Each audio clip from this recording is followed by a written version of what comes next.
Okay, greetings, fellow YouTubers, fellow zoners. We're live at the moment. And what I'm going to attempt to do here is to throw this link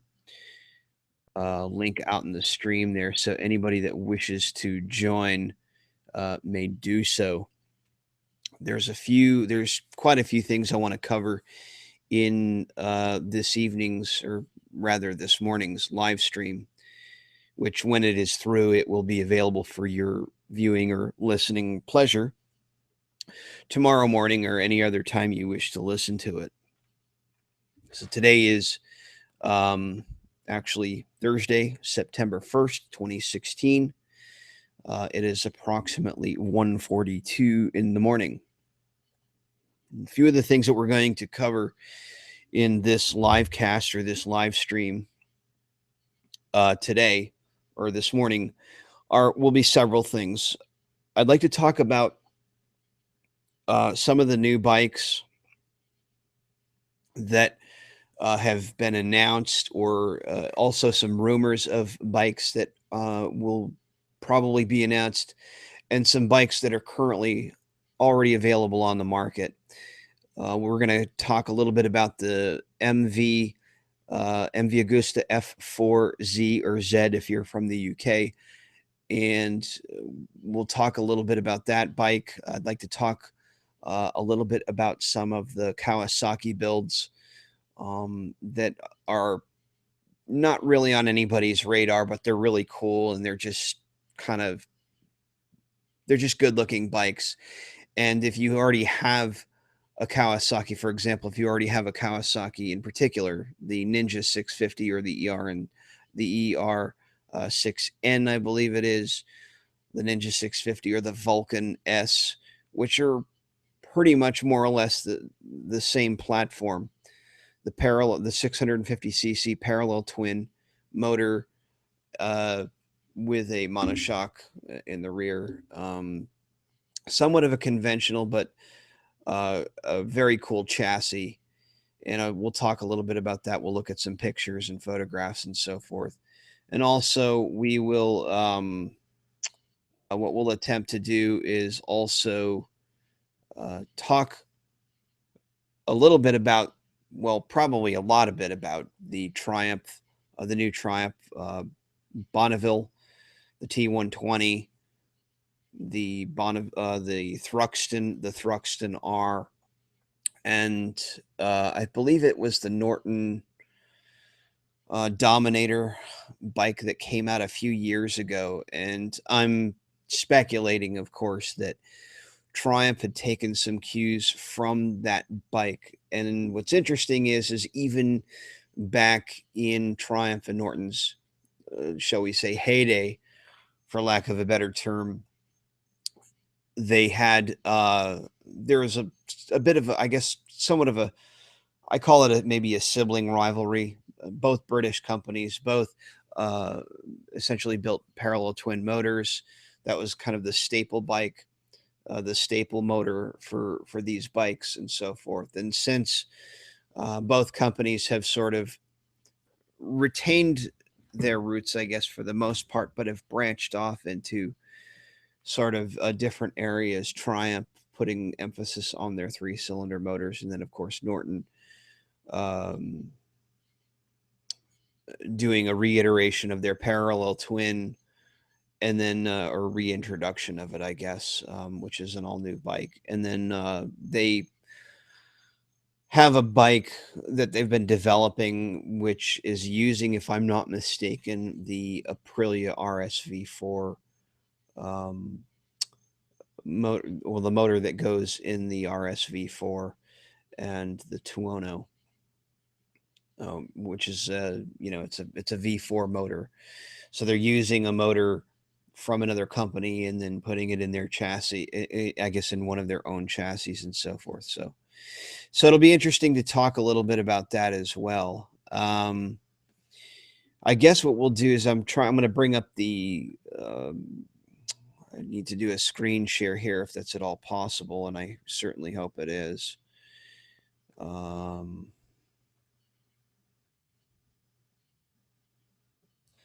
There you go.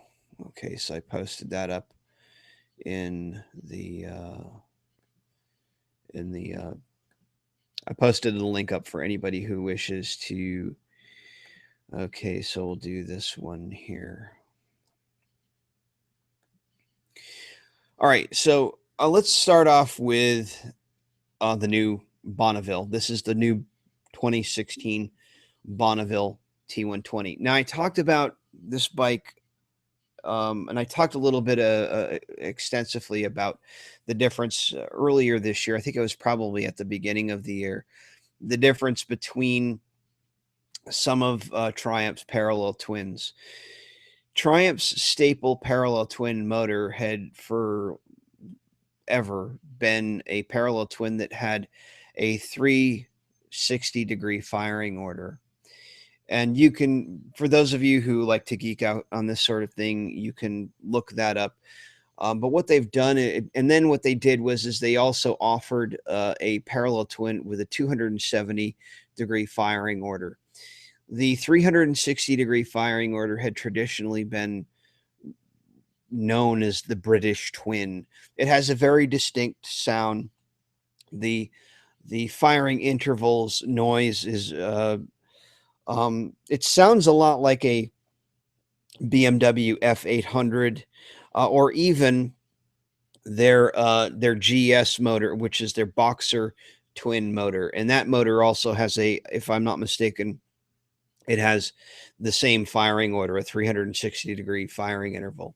So when you hear that motor and you were listening to it like a Triumph Bonneville or a Triumph Thruxton, what you were hearing was that 360-degree firing order. Now, if you bought their air-cooled, and all the motors were air oil cooled, if you will, and they have since now introduced a whole new lineup, and they've completely, to my understanding, have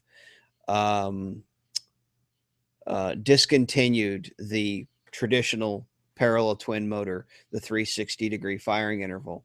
And apparently the philosophy is that power is developed at much lower RPM using this different, this 270-degree firing interval.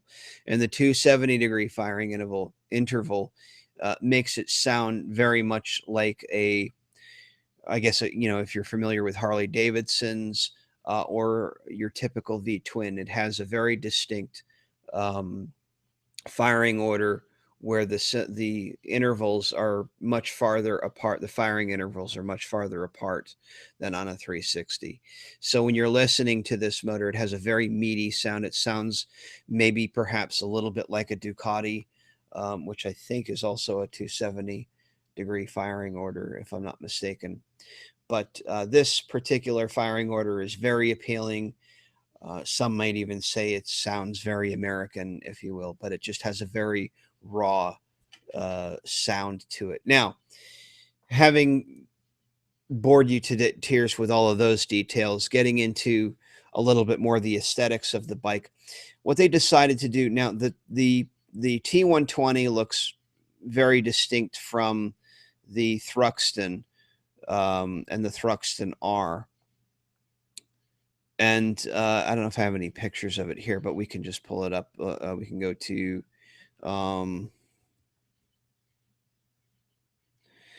what is it? Yeah.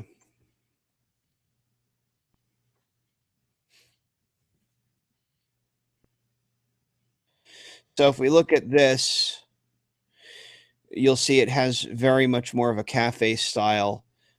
They've gone much more with a cafe style bike. Same motor, different. They've changed, I guess, some of the fueling and that sort of thing. I think it's different camshafts where the valves open and close at different intervals than on the T120. And I understand that there are even upgrades for this bike as well. But this gives you the full on, and this is just the base Thruxton, which is a little bit more of a classic look. The seat, it's a little bit more subdued. It doesn't have the full Öhlins. It has the gaiters on the front forks here. If you're looking at it, it has the gaiters or boots that cover the shocks. And these are conventional, I think, right side up forks, whereas the Thruxton R is using the upside down, or the USD forks, and it has the full Owens on the back as well. So this also, they're putting the sort of the classic dustbin fairing on there, or a semi dustbin fairing, I guess, is what it's been called, what they call it in the UK. And anybody can correct me if I'm wrong on that. But sorry about that. So I have I actually like the T120 better than I do the look of the T120 better than, I don't know. This just has, to me, just a more elegant, an air of elegance to it. It looks a little bit more refined. They've done a really nice job with the lines and so forth. And I've actually done some photoshopping with this bike. If you follow me on Instagram at Zone Television, I occasionally will take a bike that I like and I'll do just a really quick and dirty Photoshop to it, just to see, how I would like, what I would envision it. And I wouldn't do very much to this motorcycle at all. Fender eliminator, definitely. I actually don't mind the mirrors here. Although I mean, some people just don't like the sort of antenna like mirrors. If you're going on a long trip and so forth, I would conjecture that it would be less fatiguing on your eyes as opposed to having to look down, because I have the bar end mirrors on my not on my Thruxton, excuse me, on my street triple. And they're small. They do they're sufficient, and they do a fine job in there, and you can fold them back. They call them lane splitter, or bar end lane splitter mirrors. And they're effective, and they actually clean the lines of the bike up a lot more.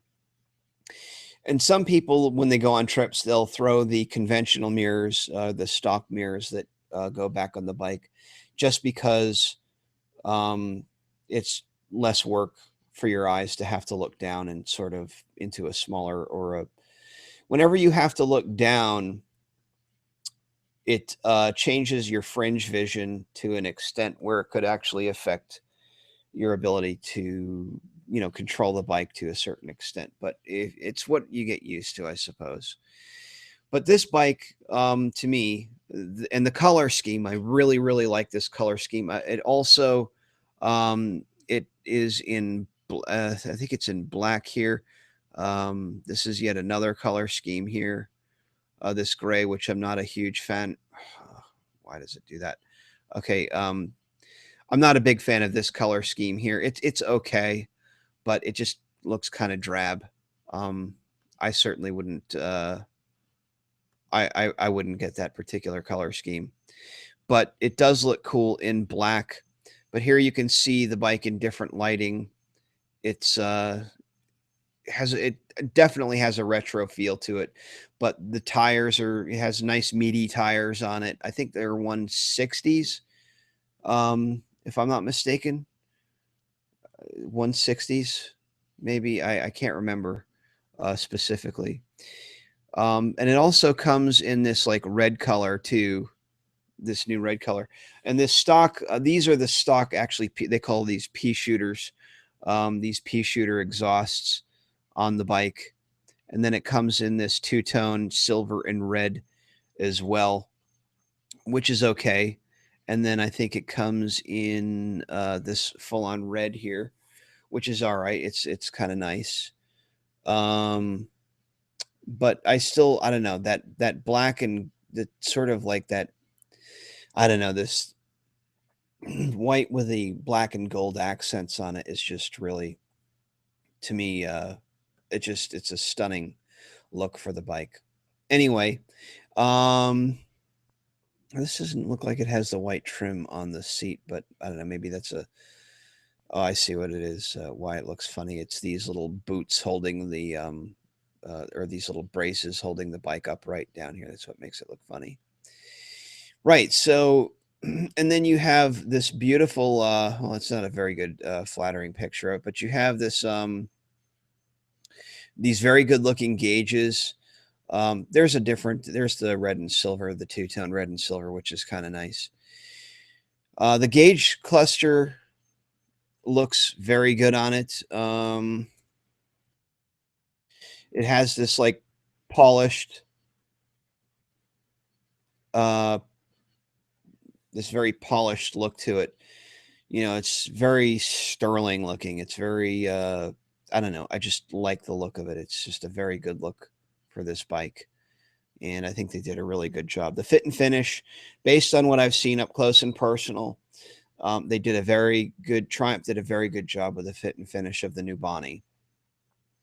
Okay, so just to recapitulate, you know, new motor, all new motor. It's a liquid cooled. There's no more air cooling on these motors. They're fully liquid cooled now. And 270-degree firing order. They've got all the, I think they have a lot of rider aids, and it's also ride by wire as well. So when you, the connection between the throttle and the, excuse me, the throttle bodies is an electronic, in lieu of a mechanical connection by cable. So that's one of the other things too. I heard like mixed reviews on the ride by wire. In my opinion, and based on what I've heard, Aprilia has really been the only, is probably one of the few manufacturers to master the ride by wire or the throttling or the ride by wire system. But I've heard some sort of mixed reviews about it. I mean, if it can be done right, I guess it also allows you to do a lot of modifications to fueling and mapping and that sort of thing. Once you can plug your laptop into the ECU controller, you can start playing around a lot with the fuel maps and that sort of thing.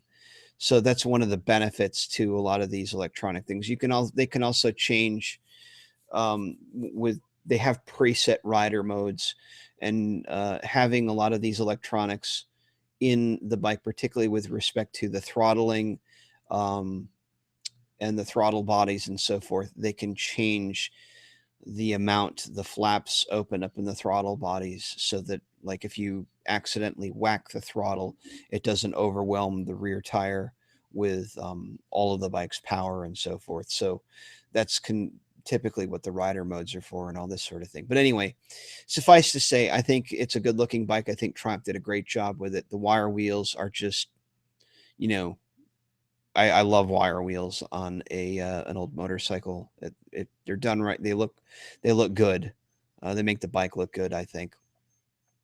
All right, so moving right along, this was the Norton I was telling, or I had mentioned earlier in the broadcast. This is it's called the Dama Racer. I think this is back in 2013. I think this video is done back in 2013. And then they came out with I think they called it the Dominator SS. And there's supposedly a run of only 200 of them. This looks more like a custom cafe racer / build. You can see the inlets of the tank where Triumph on their Thruxton had sort of mimicked this look on the Thruxton and the Thruxton R. And then this is a really cool tubular chrome moly. I think it's tubular chrome moly steel swinging arm, and the upside down forks and so forth. And the buy cost of this Norton here is like, I don't know, it's somewhere in the neighborhood of it's like around probably around 30,000 US dollars. I understand it was about 27,000.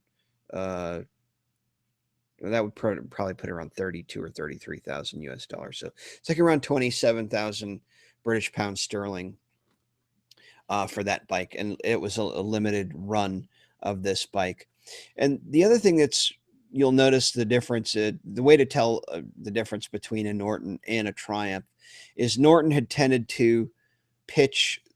If you look at their parallel twin motor, it tends to be pitched forward slightly, whereas in the Triumph, it's more perpendicular to the ground, whereas the Nortons are pitched forward a little bit more. So that's one way to sort of make a distinction between the Norton twin and the Triumph twin. I know it's probably a useless detail, but it's just one of the things I notice. So the reason why I'm talking about this bike is, again, to sort of put the emphasis on the fact that, and this is just pure speculation on my part, but that this bike, or the new Triumph Thruxton, I think maybe they had borrowed some of the ideas, and I believe the firing order on this Norton is also 270 degrees as well. So I don't know if Triumph was taking some cues from Norton, or if they had this consideration all along. But anyway, I suppose you could think of the Thruxton as basically a compromise. You know, you can't afford a $35,000 or a $33,000 bike. You go with the and I think the Thruxton is around 12, or it's like $12,000 to $15,000. So, it's a good $20,000 less than that bike there. Anyway, so moving right along, where were we? Okay, so let's move along to the MV Augusta F4Z, Z if you're in the UK. Now, this new bike has gotten, and I'm guessing, if I'm not mistaken, because I haven't read too much about it, but what they did is they put a different skin over the existing F4. I'm not sure if that's entirely true, but for all practical purposes, I'll just speculate, and that's what they've done here. They've put a new skin over an already existing bike. As some of you know, MV Augusta, to recapitulate with MV Augusta, they've gone into bankruptcy. They filed bankruptcy earlier this year. There's been talk about Polaris, which is an American company, actually taking MV under their wing. I don't know any new developments on. I don't know of any new developments on that at the moment. But suffice to say, I actually like this. And there's a few different reasons why I like it. The proportions are really good on this. You have the tail section here is not overwhelming, and there's a lot of emphasis, and this is typical of older older racers, older, and I'll show you what I mean in a minute here. But the proportion is very important when you're doing a motorcycle build, and we'll talk a little bit about that too, where you have the angles are from front to back or from back to front. Typically, the back should look like it sits up a little bit, higher, but this is actually sitting up higher only because it's on, it's actually it's on a stand in the rear. But even so, I mean, what we're talking about here is just proportions. The rear of the bike is small, it tends to be smaller than, I think it's probably kind of dark on my screen share there, but on the front of the bike here, a lot of people, I don't know, it looks sort of, some have made the comment, it looks like a big fish or whatever. Fine. It looks aquatic. I don't know. I think it looks fine. I don't have a problem with it. I don't know if we have another view of the bike here, but let me just go back to some of the images. Yeah, here's yet another visual of the bike, looking at it from a different angle. Again, the proportion of the fairing and so forth, and what they did is they tucked the headlight underneath the front fairing, and that bothers a lot of people, I guess. And I think that it's this portion of the bike here that probably doesn't appeal so much. this upper fairing part here where the nose is and the headlight. Again, I don't mind this so much. I think it looks fine. I don't have a problem with it. I like the look of the bike. And the reason why is because it doesn't look like anything else out there. Uh, is it, do I like it more than say something else? Probably not, but I don't find the design offensive at all. I like the design. And the reason why I like the design is because it harkens back to this bike here, which is the old, this is a 19, if I'm not mistaken. Yes, it's a 72 MV Augusta 500. So you have this dustbin, I guess what they call a dustbin fairing, the reference to that again. And basically it follows the entire contour of the bike. And so you see the proportions of the front, the middle and the front of the bike are large. And from the front of the back wheel backwards, or from the back of the tank backwards, the bike gets very small. And so what I think it was an attempt to sort of mimic this design, Zagato. And I think what they did was they took, this is again speculation on my part, pure speculation on my part, but it looks as though what they did was they wanted to capture some of this old school sport bike feel here with this design. Obviously the proportions are a lot different, but the feel of it is it's there. I mean, you can kind of see it there. At least I can anyway. So that, as they say, is that. So that's the MV Augusta thing, and it's still up in the air as to what's going on with the company. I've not done any reading up. Anybody who has any other news, I in the Google Plus communities, in the MV communities, the Kawasaki community, I have the Triumph community there as well, and we try to stay current with a lot of the news that's going on with respect to the motorcycles and stuff. Oh, before we leave MV Augusta, there is a rumor, and this is only a rumor, that in November, MV Augusta is supposedly announcing a 1000cc F3 3-cylinder or triple. Now, that's pure rumor. I don't know if there's any truth to it. It could be complete and total utter nonsense. If it is true, I would be very, very, very excited about it. If there is any truth to that. But anyway, the 4-cylinder is supposed to be MV's staple sort of high-end bike. Anyone want to guess or speculate what this is going to cost? I'm going to say it's probably going to be around, and Lord only knows if it's going to be a limited production bike as well. But I'm guessing it's probably going to be in the 20s, maybe even 30,000 US dollars, if I had to guess. But again, speculation on my part. I'd like to see one in person and actually film it. If I get to do that, I certainly will.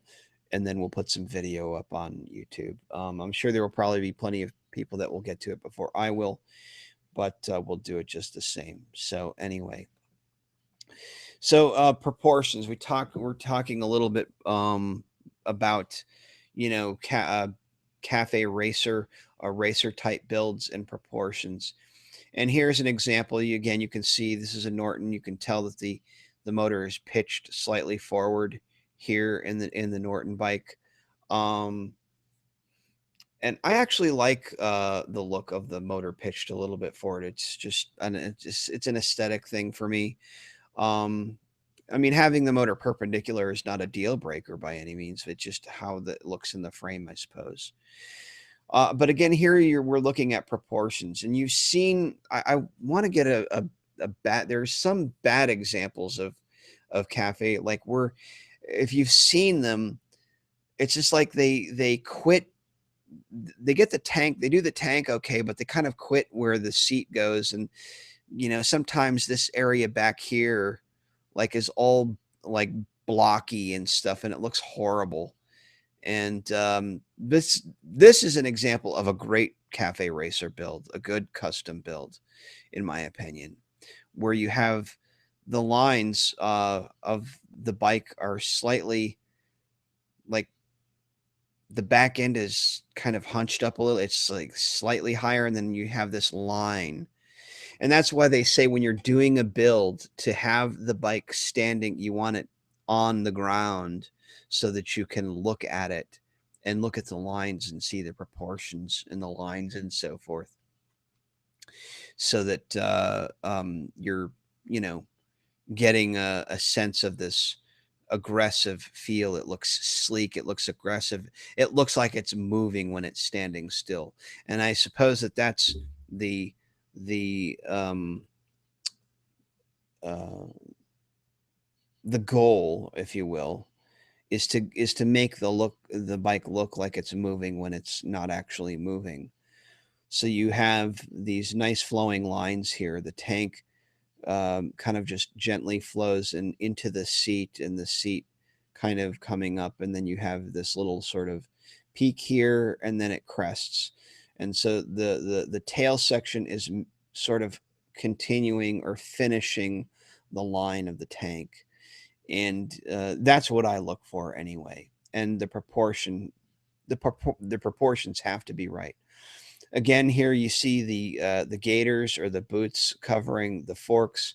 And then what's really cool about this is I love drum brake, the drum brake, the wire wheels, and the vented drum brake on the front. It's a really, really cool look. It has a little bit less of a cluttered look than some of the disc brake. And it's not that disc brakes don't look bad. It's just this is old school, and it has a very mechanical, um, visceral look to it, and that's what I like about some cafe, excuse me, racer builds. And then, of course, where the headlight is in juxtaposed against, or in juxtaposed against where the tank line is, and that sort of thing. Sometimes you'll see headlights that are a little bit too high. Some I've seen them put too low. Uh, this is, I mean, to me, I guess for all practical purposes, it's a happy medium. I might like to see the headlight just a skosh lower, but it's not bad. But this is a really good build. This is an example of a really good build here. So let me go on. Let's move on to the next. I wanted to show you guys a couple of Kawasaki builds, which are just incredible. Where are we here? Let's see. So there's some project builds there. Right. Let's see. All right. So basically, okay. So if any of you guys are familiar with the Kawasaki Ninja 650, and the Ninja 650, the Vulcan S, or the ER 6N, I think it is. And then yeah, this is just a beautiful. These are beautiful. So I'll get the screenshot going here. Right. All right. So I posted these up a little bit earlier in the Kawasaki community.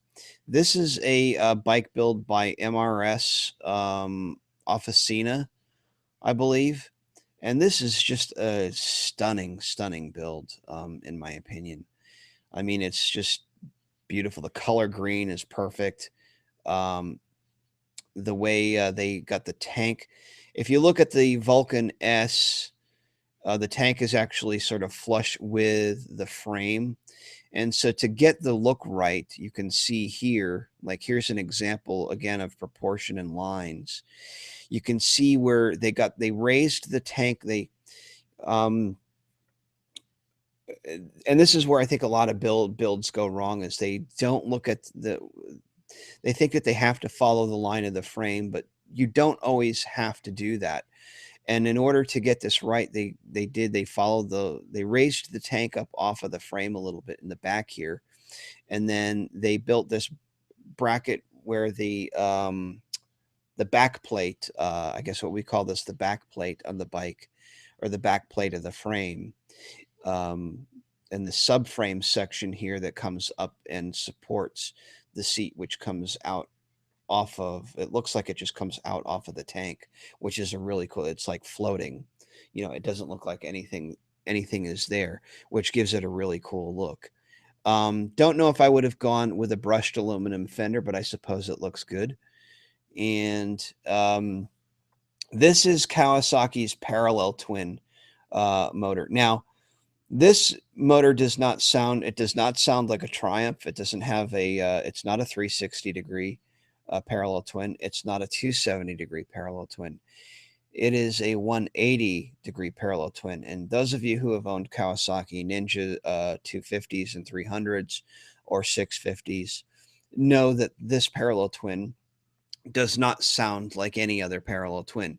It is a very unique sounding parallel twin. It's actually unique unto itself. In fact, I think it's the only parallel twin, to my knowledge. There may be another one out there, but to my knowledge, it's the only parallel twin that has this particular firing order. It's called the long bang firing order, and it allows the motor to rev up very, very high, like an inline four engine typically does. And it has a very distinct raspy note to it. This bike looks just amazing. They got the I think these are 17-inch wire wheels. I'm not sure. There's quite a few different companies that make these, particularly like for supermotos and that sort of thing. But this looks really cool. And these are racing slicks on this bike, which also give the bike a very good stance. Makes it look very cool. And it's just a clean looking build all the way around, and the color green is just stunning. It's spectacular. Here you can see the Öhlins fitting on the back here on the rear shock, um, which is like the piston is right here, and then the adjuster, the cartridge for the shock is like off to the left, and then you can see this beautiful, how they did this rear seat section. I mean, even the underneath the seat is all been polished, and it just has a very clean look to it. And then here's another view of the bike here from the front. They put the yellow head lens. I think that's a yellow lens on there. If you've seen a lot of old European cars from like the 60s or the 70s, and I think it was I can't remember, I think maybe France and maybe a couple of other European countries, it was actually um, illegal to have a white headlight. So I think they, by law, had to have yellow headlights. But anyway, it looks cool. It actually complements the green on the bike really well. Um, it's These yellow head lenses are not particularly bright at night. Although I've been told they actually do use yellow lenses for also fog lights as well. So if it were to get foggy out, it would actually probably be beneficial to you as opposed to not beneficial. But anyway, so let's see. Let's look at this other build that I wanted to show you guys. It is the, let's see, it's just called Underdog. You there? Oops. Well, yeah, okay, here it is anyway. Minus the spelling mistake, but maybe this is a better picture of it here. Let's see. There we go. Yeah, it's a much clearer picture. This is a really cool, also another cool build of a Vulcan S. And again, you can see the tank has been lifted off of the frame. It sits up off of the frame by a couple of inches to create this line here that goes from front to back. And doesn't really, in my opinion, doesn't really throw the lines of the bike off at all. So, and then you have this sort of old school fairing on the front. So you have a sort of a semi-naked, uh, semi-sport bike, sort of cafe racer type looking bike. And yes, that is a NOS bottle on the back, or a nitrous oxide, um, which is going to give the, and I believe this motor was specifically built with the idea that it was going to have NOS injection uh, built into it. Now, those of you who want to, nitrous oxide is great. It's cheap. It's cheap horsepower, basically. It doesn't require anything but a hose and what you call an injection system that goes into where the throttle bodies are, and it just sprays a nitrous oxide vapor into the motor. Nitrous oxide is a highly volatile gas, and it just gives the motor a lot more horsepower. It's cheap. Unfortunately, nitrous can also it can also blow your motor up as well. And what a lot of guys do is just they'll bolt on nitrous to their bike or their car, and it's instant gratification, but short-term gratification, long-term consequences. They don't realize that the pistons and the metal inside of the motor is built to a certain tolerance. And so when you are putting a much more highly combustible uh, compound or gas into the motor, it will make the motor run at a much higher temperature. And since motors are, from the factory, they're designed to work at an optimum temperature. So if you're going to do anything like this, it's best to break the motor down and get forged pistons. Most of the pistons that come in many of the bikes, particularly in the less expensive bikes, tend to be cast pistons, which don't have the tolerances that forged pistons do. So, and I believe the company that did this in the video, there is a video of this bike build on YouTube. It's called The Underdog, and it is based on a Kawasaki Vulcan S. And that is the same motor that appears in the Ninja 650, the ER6N, and also the Vulcan, the Vulcan S. The thing of it is they built this motor, this parallel twin motor for the I guess it's their entry level cruiser, and it just, to me, I don't know. The way the motor sounds, it just doesn't fit a cruiser type. Now, the other interesting thing that I wanted to mention is Kawasaki makes V-twin bikes. For years, they made the, what is it, the VN 750, which is a V-twin motor. And, it's a very interesting motor. I'd like to do more research on it, because I'm of the opinion, I think that motor would make a great, also a great cafe racer, make for a very good cafe racer build as well. But anyway, this bike to me just looks incredible. It's awesome. Maybe a little bit too much green. I probably would have preferred the wheels not to be green. I think one of the mistakes, I used to make the comment that like, a lot of the sport bikes were looking a little bit too cartoonish for me. And I think that there's a point at which you can overwhelm, in my opinion. Again, it's to each his own. Everybody has their sort of take on what they like to see on a bike or a car or whatever. I like things to be a little, and sometimes a lot more subtle. Sometimes you can overwhelm the aesthetics of a bike with too much color or too much chrome or whatever. And I'm really not a huge fan of chrome anyway, but I like polished metal, polished nickel, brass, more of a machined look, or a steampunk kind of look on a bike, if you will. But anyway, that's really all I got for you guys now. I hope you enjoyed this edition of MotoZone News. I don't have any racing news for you guys right now, but there should be more of that stuff forthcoming. The other commentary, I guess, before I leave, I don't know if you guys have noticed. Those of us who are moto vloggers and just like motorcycle geeks used to, when I, subscribed to motorcycleusa.com. And it took me a while to realize that I hadn't really been seeing any of Motorcycle USA's videos up on YouTube recently. And so I just, did a little poking around, and I evidently they, I don't know how it went over or under my radar or whatever, but Motorcycle USA, after a 20-year, I guess, run, they closed their doors, and their publication is still running. Their website is still up.